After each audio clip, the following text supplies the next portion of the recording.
A lot of times we try to ignore it, but resistance is there on purpose to help us, to guide us, right? To help us to figure out either what's wrong or what we need to change about ourselves.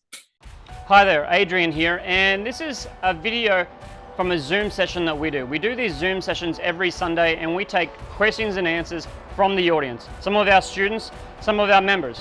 We never know what questions are coming up, so I'm always excited to do these sessions and I hope to see you at one of them. Make sure you hit the subscribe button below and check out the other playlists that we have. Thank you, enjoy.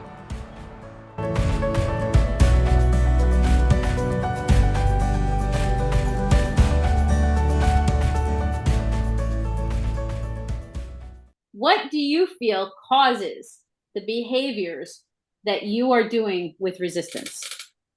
Research is showing a couple of things. First of all, ignorance. And this isn't, ignorance sometimes has a negative connotation, but you don't know what you don't know. So the first thing is if you aren't aware that you're having resistance, it's really hard to overcome it or use it in any way.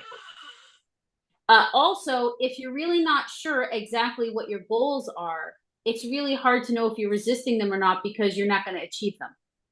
You can't tell, right? So if you're not clear on what you're trying to do, you're not going to be sure if you're getting there or not. It's like trying to get to a location, but you haven't entered an address in the GPS. You're not going to have any clue. You could be staying still and you would have no idea. So that is a very big part of it. Mindset, again, also. Fixed mindset is one of the biggest problems I still see with my clients. I still see with businesses. Not owning the whole idea of process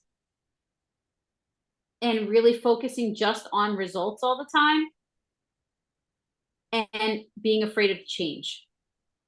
Those things are very huge. So if you have some type of mindset that is against that whole process of evolution, which most people here probably don't have much of a problem with that, otherwise you wouldn't be here. But a lot of people, our clients and the people around us, they will. Also misalignment. So for example, a really good example of this, and this is a story that I've really not told many times, right? Yep, fear of the unknown, exactly, lack of confidence in chat. I'm going to tell you something that I have not told many people. Right before I opened my center, my business, I had a business partner. And the day before we signed the contract, we had a huge disagreement. And it took like 2 hours on the phone to get it kind of resolved. And there was a lot of confusion and a lack of clarity. And we had that. And we went in, we signed the papers to get the space. I came home and out of nowhere, I was on my ass sick for 3 days. I mean, it was so bad that after 24 hours, my sister said if I didn't get anything into me, I was going to have to go to the hospital. One of my best friends had to come over because I couldn't get out of bed. I was that sick for 3 days. When I look back, I realized that it was the most massive form of resistance possible. I had a feeling already that things with my business partner weren't going to go well. I had a feeling that this wasn't aligning with what I needed to do. I knew I needed to do it on some level, but it wasn't aligning because a lot of what I was doing was going towards freedom and online. And I was trying to do online first, but my partner convinced me to do offline first. And my resistance literally made me sick. Has any of you ever had that where you were so resistant to something you actually felt physical symptoms? A lot of times we try to ignore it, but resistance is there on purpose to help us, to guide us, right? To help us to figure out either what's wrong or what we need to change about ourselves. So in that situation, maybe since you were brave enough to say it, we'll use that in the future if that's okay. Can talk a little bit about that.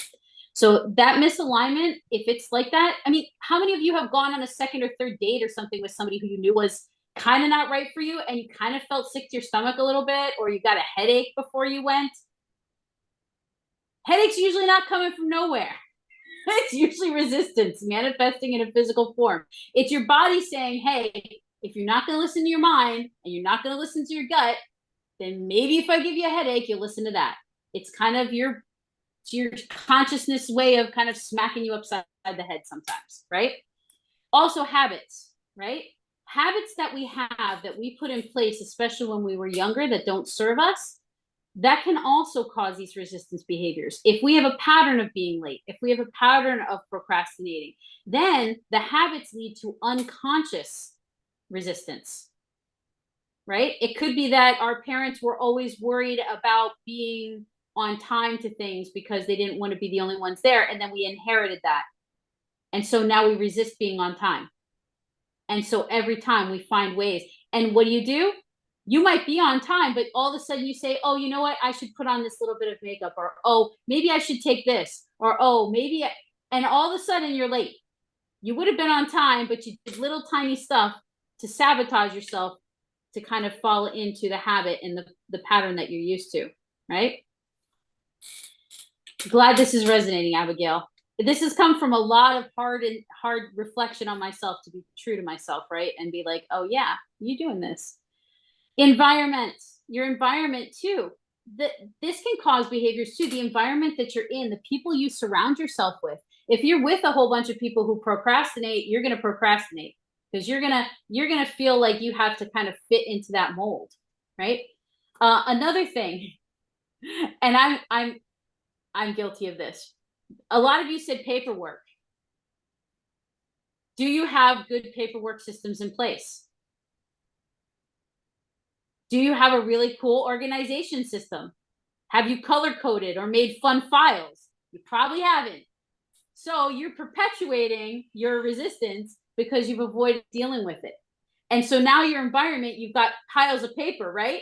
You got piles of paper. And then the piles of paper make it worse because now you're like, oh crap, I don't want to do this. So you have now environmentally creating more resistance. Or I have friends who do this. They don't want to be by themselves, or they don't want to actually do something. So they buy tons of crap. And then they spend all their time organizing their stuff instead of actually doing anything with the stuff. A lot of artists can do this. This is a thing. I've seen it. I used to do this with stuff too, like journaling supplies. I used to do this.